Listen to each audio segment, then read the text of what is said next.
하나님과 함께 하신 여러분 삶을 축복합니다. 오늘도 새로운 날을 함께 해주신 하나님께 영광을 드립니다. 오늘 삶이 주님께 영광 되기를 주님의 이름으로 축원합니다.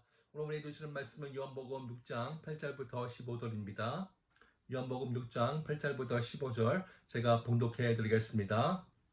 제자 중 하나 곧 시몬 베드로의 형제 안드레가 예수께 여짜오되 여기 한 아이가 있어 보리떡 5개와 물고기 2마리를 가지고 있나이다. 그러나 이것이 이 많은 사람들에게 얼마나 되겠사옵나이까.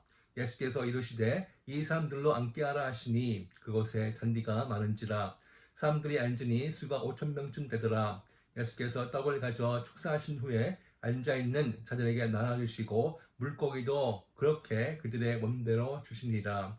그들이 배부른 후에 예수께서 제자들에게 이르시되 남은 조각을 거두고 버린 것이 없게 하라 하시므로 이에 거두니 보리떡 5개와 먹고 남은 조각이 12바구니에 찼더라.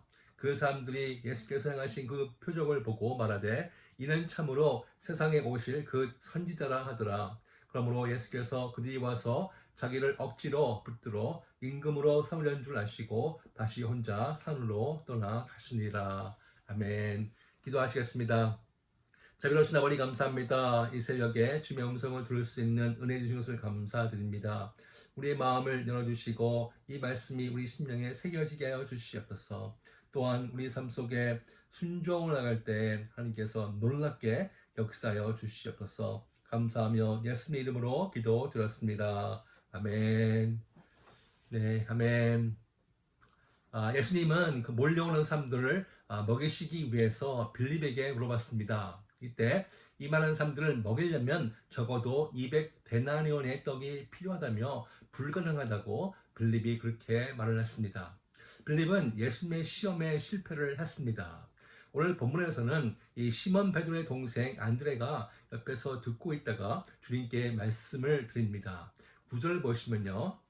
여기 한 아이가 있어 보리떡 5개와 물고기 2마리를 가지고 있나이다. 그러나 그것이 이 많은 사람에게 얼마나 되겠사옵나이까. 그렇게 말을 했습니다. 아마도 이 어린아이가 자신이 먹을 떡과 물고기를 가지고 왔는데 좀 혼자 먹기가 좀 그랬는지 아니면 예수님의 그 가르침을 듣고 은혜를 받았는지 그 예수의 제자 안드레가 지나갈 때 내게 떡과 물고기가 있는데 혹시 예수님께서 원하시면 드리겠습니다 했던 것 같습니다. 그래서 주님께 혹시나 해가지고 지금 말씀을 드린 것입니다.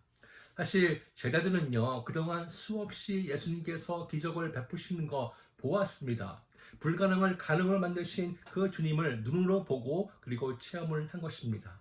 그래서 주님은 지금 빌립의 그 믿음을 시험을 하고자 했던 것입니다. 이 상황 속에서도 나를 믿을 수 있는가? 여러분, 우리는 이 믿음의 길을 걸어가면서 끊임없는 문제와 어려움을 만나게 됩니다. 어떤 문제들은요, 정말 우리 힘으로, 우리 능력으로 해결할 수 없습니다.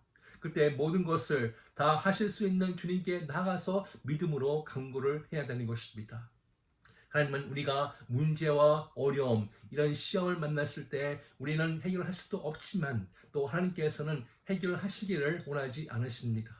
그 상황 속에서 그 하나님을 우리가 신뢰하고 간구하고 우리의 최선을 드리면 하나님은 그 최선을 사용하셔서 그 기적을 행하시고 영광을 받으신다는 것입니다. 여기서 우리가 별 것은 무엇입니까? 우리가 환경을 바라보면 정말 불가능하게 보입니다. 그것이 당연합니다. 그러나 불가능을 가능케 하시는 주님께 나와서 나의 최선을 드리는 것입니다. 빌립처럼 처음부터 포기하고 부정적으로만 생각하면 아무런 역사는 일어나지 않습니다. 프랜스 첸 목사님이라고 중국계 미국 목사님이 계시는데 정말 그는 기관 인상을 살았습니다. 자신의 어머니는 홍콩에서 자신을 낳았는데 그 낳는 과정에서 그 어머님이 돌아가십니다. 그래서 그 불교를 믿는 그 할머니 밑에서 자라나게 됩니다. 아버지가 이제 프란시스를 데리고 미국으로 이민을 옵니다. 그때가 5살 때인데 미국에서 이제 아버지가 재혼을 합니다. 근데 안타까운 것은 9살 때 그 새엄마가 차사고로 죽게 됩니다.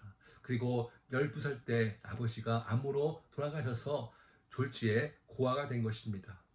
그래서 작은 아버지가 데리고 와서 이제 키우기 시작합니다. 근데 고등학교 다닐 때 이 작은 아버지가 작은 어머니를 총을 쏴 죽입니다. 그리고 작은 아버지는 감옥으로 들어가죠. 그래서 또다시 혼자 살게 됩니다. 이쯤 되면 정말 자기 인생을 포기하고 싶지 않겠습니까? 그런 인생을 어떻게 살아갈 수 있겠습니까?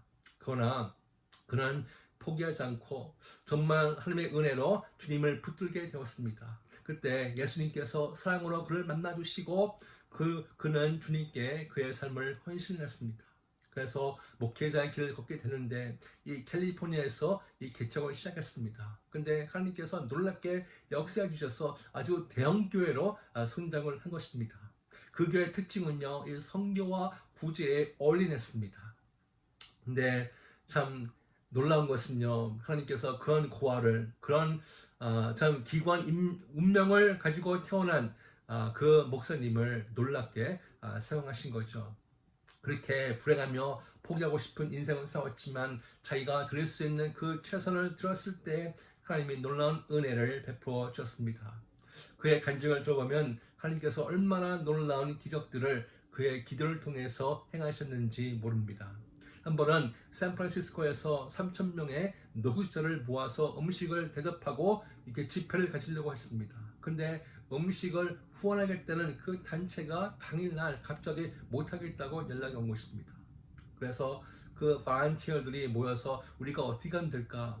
차라리 우리가 신용카드를 개인 거를 사용해서 음식을 사가지고 만들어주자, 막 그렇게 얘기를 했는데 그 첸 목사님이 우리 기도하자 그래가지고 발런티어를 다 모아놓고 아주 열심히 기도를 했습니다. 근데 갑자기 그 인근 지역에 정의가 나갔습니다. 그 지역에 대형 슈퍼마켓이 있는데 갑자기 연락이 온 거예요. 정의가 나가지고 지금 냉동실에 있는 모든 고기와 이 야채들이 썩게 생겼다. 우리가 버릴 것 같은데 이런 행사가 있다는 것을 들었다. 너네가 이것을 원하느냐? 그렇게 연락이 온 거예요. 그래서 필요하다고 달라고 했습니다. 그래서 그 슈퍼마켓 그 추억으로 다 실어가지고 갖다 줬습니다. 그래가지고 거기서 음식을 해가지고 그 3,000명을 맛있게 대접을 하고 그 다음에 집회를 하고 많은 사람들을 주님께 인도했다고 합니다. 여러분 누가 했습니까? 하나님이 하신 것입니다. 그들은 그저 기도하고 최선을 들었을 때 하나님께서 그렇게 일을 하신 것입니다. 사랑하는 성도 여러분, 아무리 어렵고 힘든 상황에 있을지라도 내 앞에 놓여있는 문제가 정말 산같이 높을지라도 부정적으로 생각하여 안 될 것이다. 포기하지 마시고 기도로 나가시고 믿음으로 나가시고 여러분의 최선을 들으십시오. 그때 하나님께서 하나님의 영광을 위하여 놀라운 기적을 행해 주실 줄로 믿습니다. 10절 보시면 예수님이 사람들을 잔디 위에 앉게 하셨는데 5,000명이라고 했습니다. 그러나 여자와 아이들을 합치면 훨씬 더 많은 숫자죠.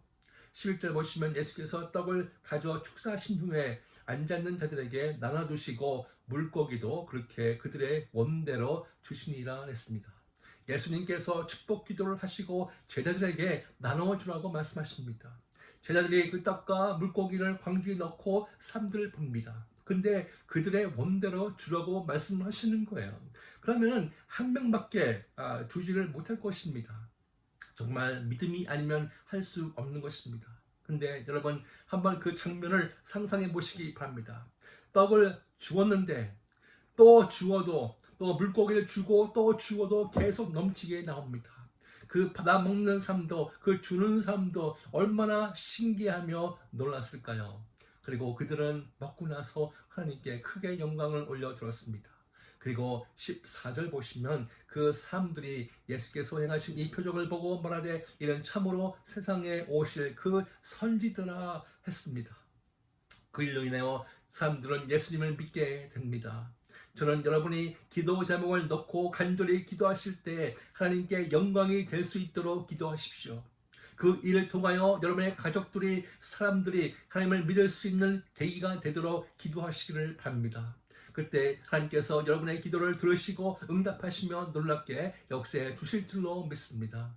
여러분 기억하시길 바랍니다. 내 편의를 위해서 나의 영광을 위해서 구하면 하나님의 역사는 결단코 일어나지 않습니다.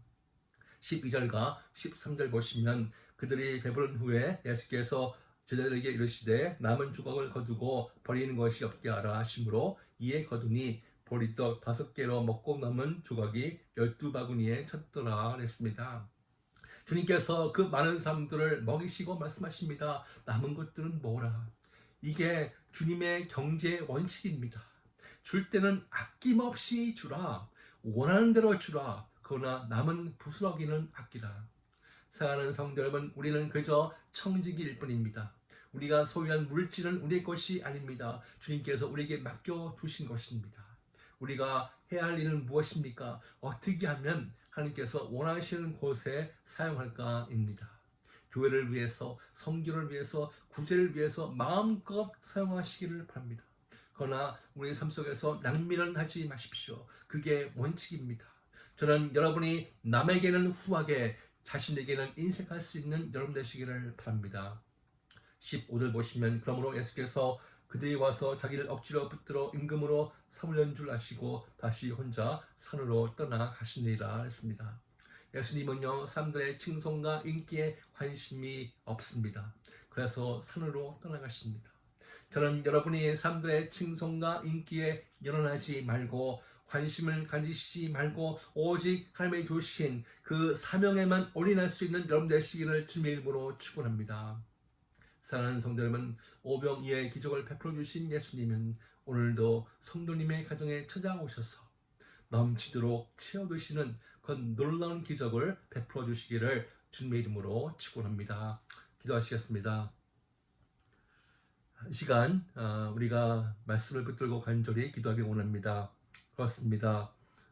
우리 앞에 많은 어려움과 고난과 시험들이 있습니다. 그러나 우리가 환경을 바라보고 그냥 포기하는 것이 아니고 그냥 부정적으로 생각하는 것이 아니고 포기하는 것이 아니고 주님, 우리가 주님만을 믿고 붙들고 우리의 최선을 드리겠습니다. 그렇게 할 때 주님께서 우리의 최선을 사용하셔서 놀라운 기적을 일으켜 주실 줄로 믿습니다. 그러므로 우리가 기도하기 원합니다. 주님, 내 앞에 이런 어려움과 이런 문제가 있습니다. 주님, 나의 눈을 열어주셔서 환경을 바라보지 않고 하실 수 있는 주님을 바라보며 이 환경 속에서 정말 최선을 다할 수 있는 저희가 되게 도와주시고, 그러므로 하나님께서 직접 역사하여 주시옵소서. 우리가 간절히 기도하겠습니다. 우리 가정을 위해서 기도하겠습니다. 주님, 우리 가정을 지켜주시고 보호하시고 공급해주시고 또 우리 가정이 우리 여호와만 섬기고 축복의 통로가 되게 하여 주시옵소서. 기도하시고 우리 교회를 위해서 기도하겠습니다. 코너스턴 교회 붙잡아 주시옵소서.